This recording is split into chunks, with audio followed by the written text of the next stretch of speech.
નમસ્કાર વિદ્યાર્થી મિત્રો, સ્વાગત છે આપ સર્વેનું digital platform Sudhir sir biology.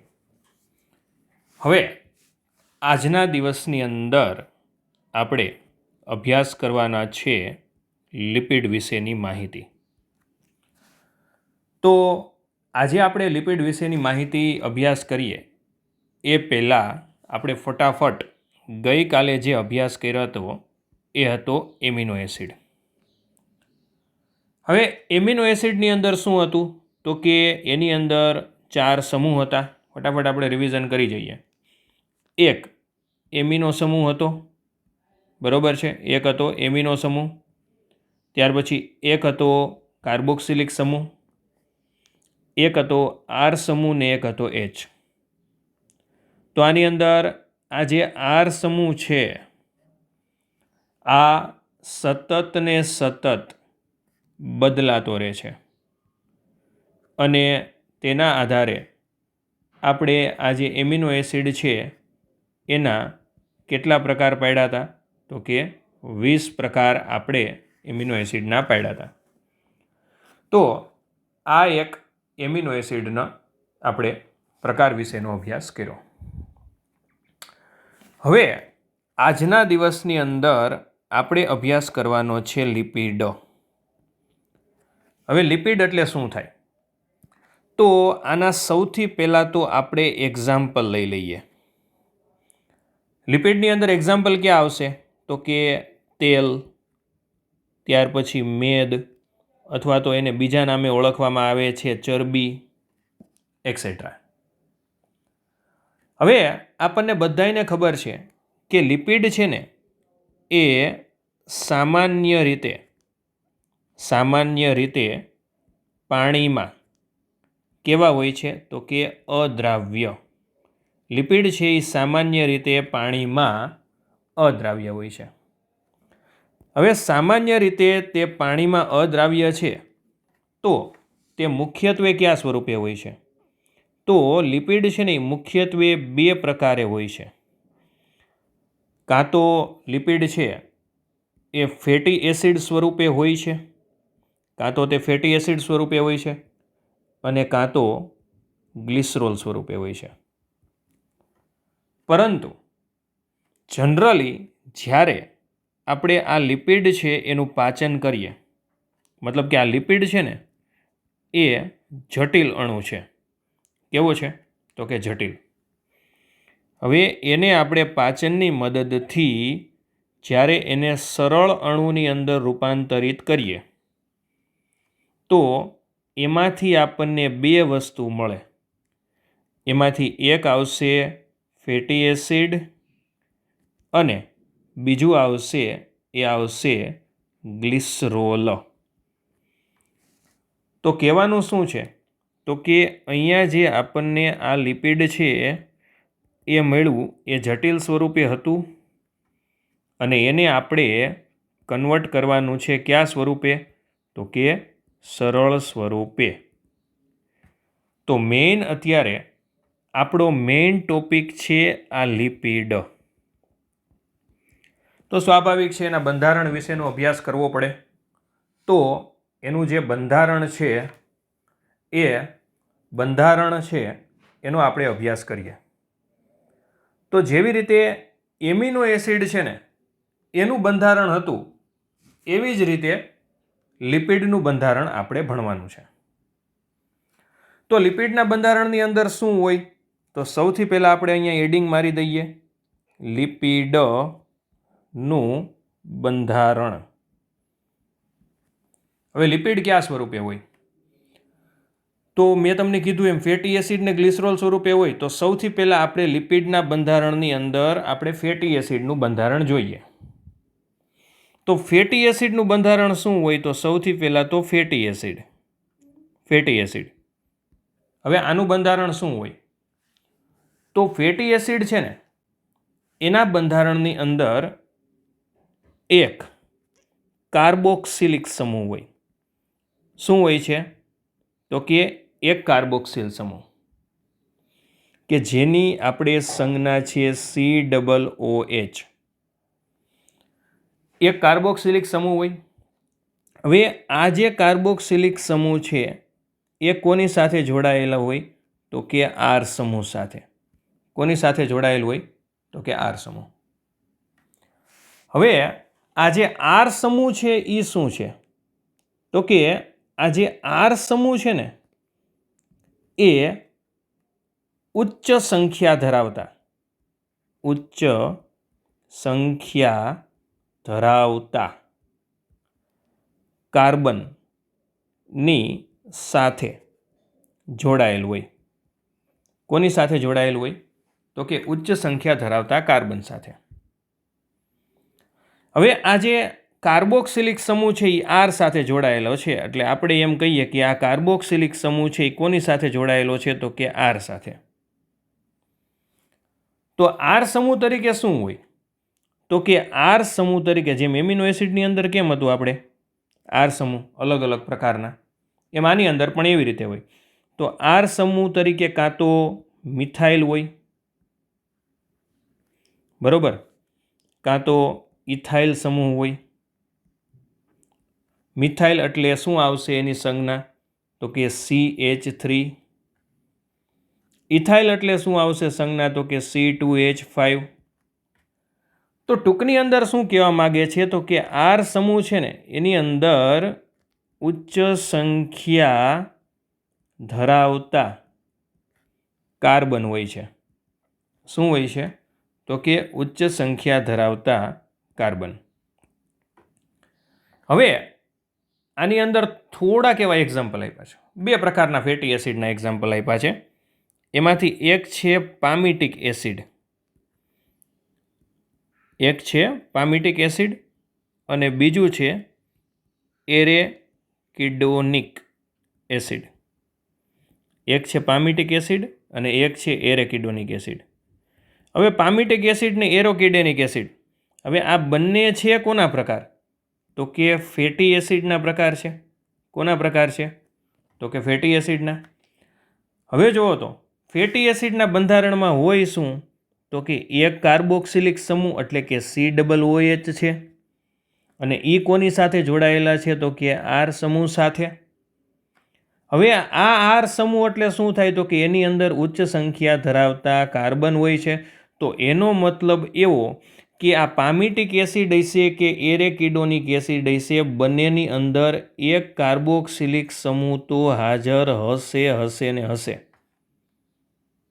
તો હવે બીજું શું થયું તો કે આ કાર્બોક્સિલિક સમૂહ કોની સાથે જોડાયેલો છે તો કે આર સમૂહ સાથે જોડાયેલો છે. કોની સાથે જોડાયેલો છે તો કે આર સમૂહ સાથે. હવે આ જે આર સમૂહ છે ને એની અંદર વધારે કાર્બન પરમાણુઓ હોય. તો સૌથી પહેલાં આ જે આર સમૂહ છે એની અંદર આપણે એક્ઝામ્પલ લઈએ પામિટિક એસિડ. તો પામિટિક એસિડ છે ને એની અંદર COOH એટલે કાર્બોક્સિલિક સમૂહ એની સાથે એપ્રોક્સિમેટલી 16 કાર્બન જોડાયેલા હોય. અને ત્યાર પછીનું એક્ઝામ્પલ છે એરેકિડોનિક એસિડ. તો એની અંદર કાર્બોક્સિલિક સમૂહ સાથે કેટલા કાર્બન પરમાણુ જોડાયેલા હોય તો કે 20. તો આપણે ધારો કે પામિટિક એસિડનું સૂત્ર લખીએ. તો પામિટિક એસિડનું સૂત્રની અંદર સૌથી પહેલાં હું અહીંયા પામિટિક એસિડ એવું લખું છું, પામિટિક એસિડ. હવે આ જે પામિટિક એસિડ છે એમાં એક COOH તો છે જ સમૂહ.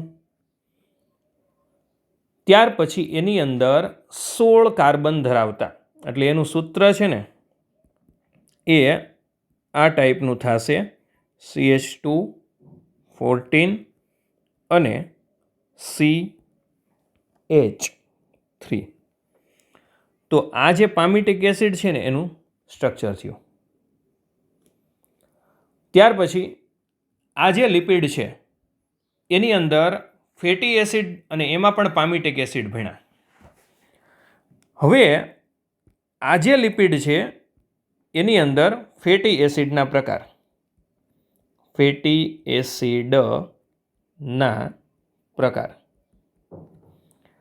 હવે જનરલી આમ જોવા જાવ ને તો ફેટી એસિડ છે એ બે પ્રકારના હોય. ફેટી એસિડ છે એ કેટલા પ્રકારના હોય તો કે બે પ્રકારના. હવે એમાંથી એક જે ફેટી એસિડનો પ્રકાર આવશે એ પ્રકાર આવશે સંતૃપ્ત ફેટી એસિડ. કયો પ્રકાર આવશે તો કે સંતૃપ્ત. અને બીજો જે પ્રકાર આવશે એ આવશે અસંતૃપ્ત ફેટી એસિડ. સંતૃપ્ત ફેટી એસિડ એટલે શું થાય તો કે આ ફેટી એસિડનો એવો પ્રકાર છે કે જેમાં દ્વિબંધ ગેરહાજર છે. આને શું કહેવાય તો કે સંતૃપ્ત ફેટી એસિડ. અસંતૃપ્ત ફેટી એસિડ એટલે શું થાય તો કે જેની અંદર દ્વિબંધ હાજર હોય. આને શું કહેવાય તો કે અસંતૃપ્ત ફેટી એસિડ, જેની અંદર દ્વિબંધ હાજર હોય. હવે આપણને પ્રશ્ન એવો થાય દ્વિબંધ ક્યાં હોય? તો પહેલી વાત તો એ કે આ ફેટી એસિડ છે એ પ્રકાર કોનો છે તો કે કાર્બનિક જૈવિક અણુઓ છે ને. કેવા છે તો કે કાર્બનિક જૈવિક અણુ. તો આની અંદર દ્વિબંધ છે એ કોના વચ્ચે હશે તો કે કાર્બન કાર્બન વચ્ચે. પરંતુ અહીંયા તો આપણે એવું લખ્યું કે આની અંદર દ્વિબંધ ગેરહાજર રહેશે. તો આના સ્ટ્રક્ચરની અંદર આ કાર્બન છે એના બે પરમાણુ વચ્ચે સિંગલ બોન્ડ હશે, કારણ કે આની અંદર દ્વિબંધ ગેરહાજર છે. જ્યારે બીજું છે અસંતૃપ્ત ફેટી એસિડ, તો એની અંદર કાર્બન અને કાર્બનના પરમાણુ વચ્ચે કેટલા બંધ આવેલા હોય તો કે બે. તો અહીંયા જે છે એને કહેવાય સિંગલ બોન્ડ એટલે કે એક બંધ, અને આને કહેવાય ડબલ બોન્ડ. હવે આ થયા ફેટી એસિડના પ્રકાર, સંતૃપ્ત અને અસંતૃપ્ત. હવે અગાઉ આપણે જો અહીંયા વાત કરી હતી કે કોઈ પણ લિપિડ હોય ને એની અંદર ફેટી એસિડ તો છે, એના વિશે તો આપણે માહિતી લઈ લીધી. પણ ફેટી એસિડની સાથે બીજું કોણ હોય છે તો કે ગ્લિસરોલ. શું હોય છે? ગ્લિસરોલ. તો અહીંયા હવે આપણે અભ્યાસ કરવાનો છે ગ્લિસરોલ વિશે. તો બીજો જે પ્રકાર છે એને કહેવાય ગ્લિસરોલ. હવે ગ્લિસરોલ છે ને એને એક બીજા નામે ઓળખવામાં આવે છે, એને કહેવાય ટ્રાય હાઇડ્રોક્સી પ્રોપેન. શું કહેવામાં આવે છે તો કે ટ્રાય હાઇડ્રોક્સી પ્રોપેન. અને જનરલી કોઈ પણ લિપિડ હોય, કોઈ પણ લિપિડ, તો એની અંદર ફેટી એસિડ અને ગ્લિસરોલ, બરાબર, ફેટી એસિડ અને ગ્લિસરોલ આ બંને છે ને એકબીજા સાથે જોડાયેલ હોય. શું હોય છે તો કે જોડાયેલ. હવે અહીંયા મેં એવું લખ્યું કે આ એકબીજા સાથે જોડાયેલ છે, બરાબર. હવે આ જોડાયેલ છે ને તો એનો મતલબ કે આ કયા બંધથી જોડાયેલા હોય તો કે આ જે બંધથી જોડાયેલા હોય ને એ કયો બંધ કહેવાય તો કે એસ્ટર. તો એનો મતલબ શું થયો તો કે ફેટી એસિડ ગ્લિસરોલ સાથે કેવો હોય છે તો કે એસ્ટરીકૃત. આ યાદ રાખવું, એસ્ટરીકૃત એટલે બીજું કાંઈ નહીં, એસ્ટર બંધ સાથે જોડાયેલ હોય. હવે આના આધારે છે ને લિપિડના બે પ્રકાર પડશે, મેદ અને તેલ. આમ તો ઘણા બધા પ્રકાર પડે, મોનોગ્લિસરાઇડ છે, ડાયગ્લિસરાઇડ છે, ટ્રાયગ્લિસરાઇડ છે, બરાબર. પણ એના ગલન બિંદુના આધારે, એટલે અહીંયા હું લખું છું તેના ગલન બિંદુના આધારે, એટલે અહીં લખું છું તેના ગલન બિંદુના આધારે તેના બે પ્રકાર પડશે, મેદ અને તેલ. હવે આની અંદર તમે જુઓ તો તેલ છે ને એનું ગલન બિંદુ તેનું ગલન બિંદુ કેવું હોય છે તો કે નીચું. એના કારણસર તે મુખ્યત્વે શિયાળામાં પણ તે તેલ સ્વરૂપે જોવા મળે. મેદનું બીજું એક્ઝામ્પલ લઈએ ને તો આની અંદર ઘી, આનું ગલન બિંદુ થોડુંક ઊંચું હોય છે, એટલે આ છે ને શિયાળામાં જામવાની પ્રક્રિયા થાય. આની અંદર શું થશે? જામવાની પ્રક્રિયા. હવે આ જે તેલ છે એની અંદર એક્ઝામ્પલ તલનું તેલ લઈ શકાય.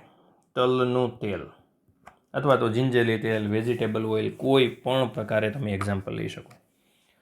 તો એનો મતલબ એવો થયો કે કોઈ પણ લિપિડનો અણુ હોય તો એ લિપિડની અંદર ફેટી એસિડ, ગ્લિસરોલ, આ બે વસ્તુ તો હોય, પરંતુ એક ત્રીજો પ્રકાર છે લિપિડનો જેનું નામ છે ફોસ્ફોલિપિડ.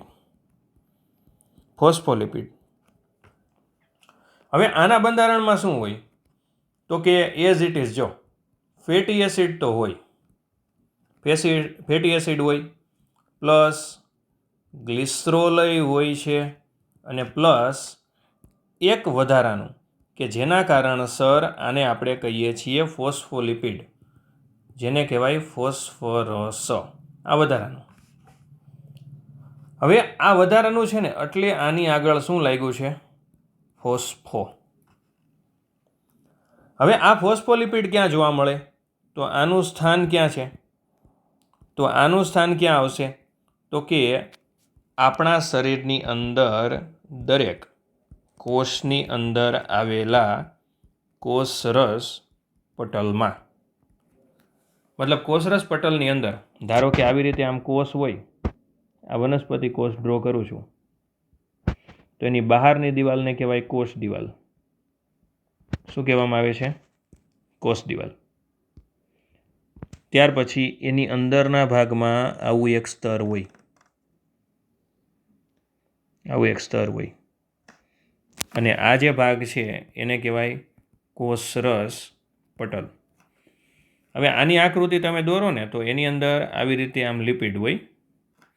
કોષરસ પટલની અંદર આ એની પૂંછડી છે, બરાબર. આ દ્વિસ્તર હોય લિપિડનો, અને પછી વચ્ચેના ભાગની અંદર આવી રીતે એક પ્રોટીન હોય.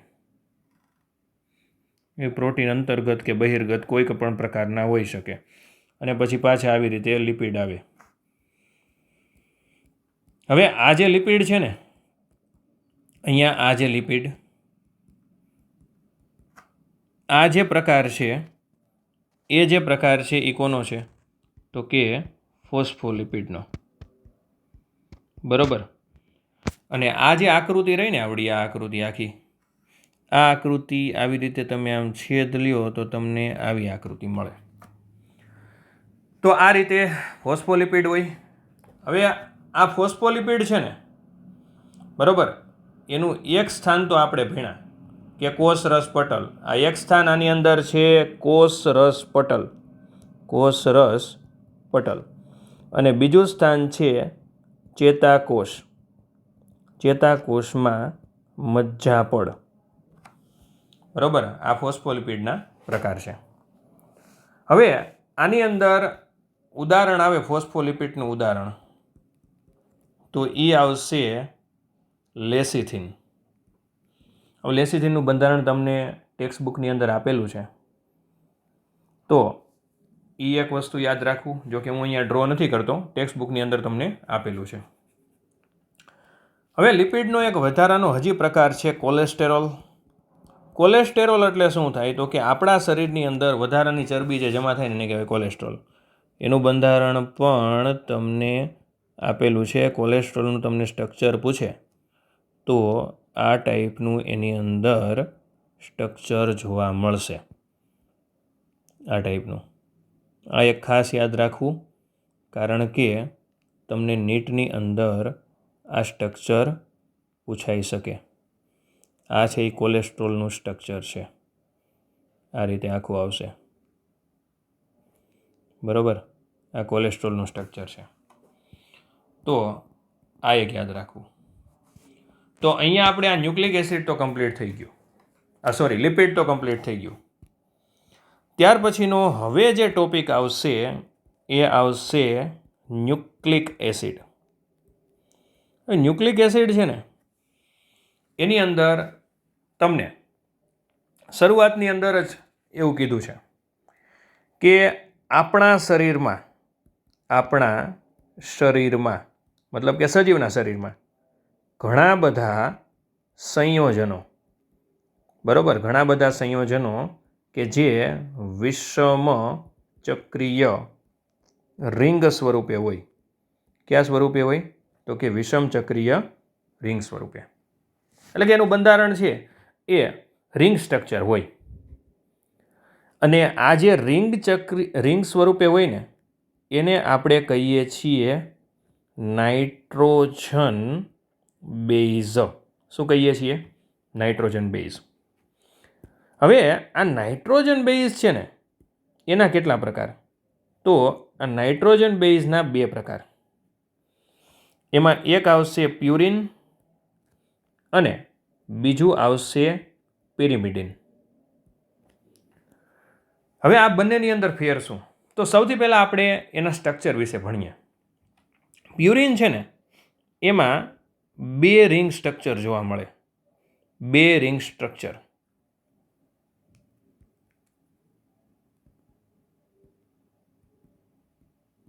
અને જ્યારે પિરિમિડિનની અંદર 1 રિંગ સ્ટ્રક્ચર જોવા મળશે. હવે અહીંયા હું છે ને પ્યુરિનના એક્ઝામ્પલ પહેલાં લખી નાખું કે પ્યુરિનની અંદર કયા કયા એક્ઝામ્પલ આવશે. તો પહેલું આવશે એડેનિન, ત્યાર પછી આવશે ગ્વાનિન, બરાબર, એડેનિન, ત્યાર પછી આવશે ગ્વાનિન. ત્યાર પછી પિરિમિડિનની અંદર આવશે થાઇમિન, ત્યાર પછી આવશે સાઇટોસિન અને ત્યાર પછી આવશે યુરેસિલ. આ છે ને એ આવશે પિરિમિડિનની અંદર. હવે મેં પહેલાં જ કીધું કે અહીંયા કેટલા સ્ટ્રક્ચર જોવા મળે? તો કે 2 રિંગ. હવે અહીંયા હું છે ને એક એડેનિનનું છે ને રૂપાંતર, એક એડેનિન છે ને એનું તમને સ્ટ્રક્ચર ડ્રો કરીને બતાવું છું. હવે એની અંદર આવી રીતે આ જે બેન્ઝીન રિંગ છે, બરાબર, આ રીતે બેન્ઝીન રિંગ જોવા મળે. ફરીથી દોરું છું આખું. આ રીતે એક સ્ટ્રક્ચર, ત્યાર પછી આવું બીજું હોય છે. હવે આની અંદર છે ને તમે જુઓ તો તમને 2 રિંગ સ્ટ્રક્ચર જોવા મળશે. અહીંયા એક N હોય છે, અહીંયા એક NH હોય છે, અહીંયા એક એમિનો સમૂહ હોય છે. આ જે સ્ટ્રક્ચર થયું કોનું થયું? તો કે એડેનિનનું. એટલે આ સ્ટ્રક્ચર થયું એડેનિન, બરાબર. હવે પિરિમિડિનની અંદર આપણે ડ્રો કરીએ યુરેસિલનું સ્ટ્રક્ચર. યુરેસિલની અંદર કેટલા સ્ટ્રક્ચર હોય છે? તો કે યુરેસિલ એક પિરિમિડિન છે. પિરિમિડિનની અંદર 1 રિંગ સ્ટ્રક્ચર જોવા મળે. હવે 1 રિંગ સ્ટ્રક્ચરની અંદર 2 નહીં આવે, એટલે 1 જ આવશે. તો એની અંદર જે આ બીજી રિંગ આપણે પ્યુરિનની અંદર ડ્રો કરી એ બીજી રિંગ ડ્રો કરવાની આવે નહીં. એટલે આ જે સ્ટ્રક્ચર થયું એ થયું કોનું? તો કે પિરિમિડિનનું, બરાબર. અને પિરિમિડિનની અંદર પણ આ કોનું થયું? તો કે યુરેસિલનું. એટલે આ જે સ્ટ્રક્ચર છે યુરેસિલનું થયું. તો હવે શું કીધું? તો કે નાઇટ્રોજન બેઝ તો આવેલા હોય. હવે આ નાઇટ્રોજન બેઝ છે ને એની સાથે પેન્ટોઝ શર્કરા જોડાય. સમજો, નાઇટ્રોજન બેઝ પ્લસ પેન્ટોઝ શર્કરા. હવે આ નાઇટ્રોજન બેઝ ને પેન્ટોઝ શર્કરા જોડાઈને પરિણામે જે રચના બને એને કહેવાય ન્યુક્લિયોસાઇડ. સમજો ખાસ. હવે નાઇટ્રોજન બેઝ એટલે શું થાય? તો કે જો એડેનિન, ત્યાર પછી થાઇમિન, આપણો ક્રમમાં જ લખીએ આમ તો પ્યુરિન ને પિરિમિડિન. એડેનિન છે, ત્યાર પછી ગ્વાનિન, ત્યાર પછી થાઇમિન, ત્યાર પછી સાઇટોસિન અને ત્યાર પછી આવશે યુરેસિલ. યુરેસિલ. હવે આ બધાય સાથે પેન્ટોઝ શર્કરા જોડાય. પેન્ટોઝ શર્કરા એટલે C5 બરોબર H10O5. પેન્ટોઝ શર્કરાના બે પ્રકાર હોય, કાં તો રિબોઝ હોય અને કાં તો ડીઓક્સીરિબોઝ હોય. ડીઓક્સીરિબોઝ. પરિણામે જે બને ને એને કહેવાય ન્યુક્લિયોસાઇડ. એટલે ફોર એક્ઝામ્પલ એડેનિન સાથે પેન્ટોઝ શર્કરા જોડાય ને તો એને કહેવાય એડેનોસાઇન. ગ્વાનિન સાથે જોડાય તો એને કહેવાય ગ્વાનોસાઇન. ત્યાર પછી થાઇમિન સાથે જોડાય તો એને કહેવાય થાઇમિડીન. સાઇટોસિન સાથે જોડાય તો તેને કહેવાય સાઇટિડીન. અને યુરેસિલ સાથે જોડાય તો તેને કહેવાય યુરિડીન.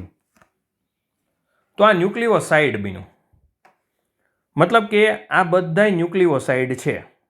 ઓકે, સમજો ખાસ. આ બુકની અંદર નાનું છે પણ સમજવામાં થોડીક વાર લાગે એવું છે. આ બધા ન્યુક્લિયોસાઇડ થયા બરોબર. હવે આ જે ન્યુક્લિયોસાઇડ છે ને, આ ન્યુક્લિયોસાઇડ, જસ્ટ અ મિનિટ. હવે આ ન્યુક્લિયોસાઇડને હું અહીંયા લઈ લઉં બરોબર. આ ન્યુક્લિયોસાઇડને મેં અહીંયા લઈ લીધા. હવે આ જે ન્યુક્લિયોસાઇડ છે એ તો બધાને ખબર પડી ગઈ. હવે આ ન્યુક્લિયોસાઇડ છે એની સાથે જોડાય ફોસ્ફેટ સમૂહ. કોણ જોડાય? તો કે ફોસ્ફેટ સમૂહ. એટલે જો અહીંયા આવશે ન્યુક્લિયોસાઇડ પ્લસ અહીંયા સાથે જોડાય પી ગ્રુપ એટલે ફોસ્ફેટ સમૂહ. અને અહીંયા સામે જે બનશે ને એને કહેવાય ન્યુક્લિયોટાઇડ. શું કહેવાય? ન્યુક્લિયોટાઇડ. હવે ન્યુક્લિયોટાઇડ એટલે શું? તો એડેનોસાઇન સાથે ફોસ્ફેટ સમૂહ જોડાય તો એને કહેવામાં આવે છે એડેનિલિક એસિડ. શું કહેવાય? તો કે એડેનિલિક એસિડ. ગ્વાનોસાઇન સાથે જોડાય તો એને કહેવાય ગ્વાનિલિક એસિડ. થાઇમિડીન સાથે જોડાય તો કે કહેવાય થાઇમિડિલિક એસિડ. સાઇટોસિન સાથે સાઇટિડિલિક એસિડ. અને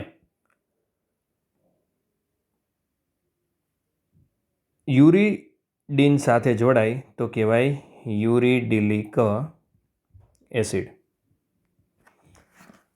આ રીતે ન્યુક્લિયોટાઇડ બને. હવે આ ન્યુક્લિયોટાઇડનું બંધારણ આપણે જોઈએ. તો ન્યુક્લિયોટાઇડ છે ને એનું બંધારણ કેવું હોય? તો ફરીથી હજી એક વખત તમને સમજાવું. ન્યુક્લિયોટાઇડ એની અંદર હોય શું? તો કે પેન્ટોઝ શર્કરા. પેન્ટોઝ શર્કરા plus nitrogen base plus phosphate સમૂહ. તો પેન્ટોઝ શર્કરા આ રીતે ડ્રો થાય. પેન્ટોઝ શર્કરા આ રીતે ડ્રો થાય. આ પેન્ટોઝ શર્કરા એની સાથે જોડી દો નાઇટ્રોજન બેઝ. એટલે ફોર એક્ઝામ્પલ આપણે ડ્રો કરીએ એડેનિન. અને એની સાથે જોડી દો ફોસ્ફેટ સમૂહ. એટલે અહીંયા આપણે ડ્રો કરી નાખીએ ફોસ્ફેટ સમૂહ. એમાં આ આવી ગયો ફોસ્ફેટ સમૂહ. તો આ જે થયું ને એ થયું ન્યુક્લિયોટાઇડ. ન્યુક્લિયોટાઇડ. હવે આવા ન્યુક્લિયોટાઇડ છે ને ઘણા બધા ભેગા થાય એટલે પોલીન્યુક્લિયોટાઇડની શૃંખલા બને. આવી એક અને આવી બીજી. તો આવી બે ભેગી થાય પરિણામે જે રચના બને એને કહેવાય ડીએનએ. અને એકથી જે રચના બને એને આપણે કહીએ છીએ આરએનએ. હવે ડીએનએ અને આરએનએ બેની વચ્ચે તફાવત શું? ડીએનએ અને આરએનએ વચ્ચે તફાવત શું? તો ડીએનએનું સૌથી પૂરું પહેલું નામ થાય કે ડીઓક્સીરિબોન્યુક્લિક એસિડ. આરએનએની અંદર જે પૂરું નામ થાય એ થાય રિબોન્યુક્લિક એસિડ. ડીએનએની અંદર જે પેન્ટોઝ શર્કરા હોય એ ડીઓક્સી રિબોઝ પ્રકારની પેન્ટોઝ શર્કરા હોય અને આરએનએની અંદર કયા પ્રકારની પેન્ટોઝ શર્કરા હોય તો કે રિબોઝ. ડીએનએની અંદર 2 શૃંખલા આવેલી હોય અથવા તો 2 કુંતલ આવેલી હોય, જ્યારે આરએનએની અંદર 1 કુંતલ આવેલી હોય. ડીએનએની અંદર થાઇમિન હાજર હોય, જ્યારે આરએનએની અંદર થાઇમિન ગેરહાજર હોય અને થાઇમિનની જગ્યાએ શું આવેલું હોય તો કે યુરેસિલ. એટલે ફોર એક્ઝામ્પલ ડીએનએની અંદર ધારો કે એડેનિન સામે થાઇમિન જોડાય તો આરએનએમાં થાઇમિન તો ન હોય પણ એની જગ્યાએ કોણ હોય તો કે યુરેસિલ. હવે ડીએનએનું કામ શું તો કે આપણા શરીરની અંદર આનુવંશિક દ્રવ્ય માટે જવાબદાર છે. આનુવંશિક દ્રવ્ય માટે જવાબદાર છે. જ્યારે આરએનએ છે ને આપણા શરીરની અંદર પ્રોટીનનું નિર્માણ કરવા માટે જવાબદાર છે. તો આવા મેઇન ડીએનએ અને આરએનએ વચ્ચેના તફાવત થયા. હવે આજના દિવસમાં આપણે ન્યુક્લિક એસિડ અને લિપિડ આ 2 રચનાઓ વિશે અભ્યાસ કર્યો. આમ જોઈએ તો ટેક્સ્ટબુકની અંદર ખૂબ જ નાનો ટોપિક છે, પરંતુ ડિટેલની અંદર જોઈએ તો બંધારણ, સ્ટ્રક્ચર તમે આ બધું ડ્રો કરો તો એની અંદર ઘણો બધો સમય વયો જાય છે. ઓકે, તો આજના દિવસમાં આપણે અહીં સુધી રાખીએ. નેક્સ્ટ લેક્ચરની અંદર આપણે પ્રાથમિક ચયાપચયકો અને દ્વિતીયક ચયાપચયકો પ્લસ બૃહદ અણુ અને પ્રોટીન્સ વિશે અભ્યાસ કરશું. તો ડેઇલી આપણો આ એક લેક્ચર અપલોડ થશે. ખાસ કરીને વધુને વધુ વિદ્યાર્થીઓ સુધી આપણી ચેનલ પહોંચાડો. વધુને વધુ ચેનલને લાઈક કરો, સબસ્ક્રાઈબ કરો, શેર કરો અને વધુને વધુ સ્ટુડન્ટ સુધી પહોંચાડો. ત્યાં સુધી જય હિન્દ, જય ભારત.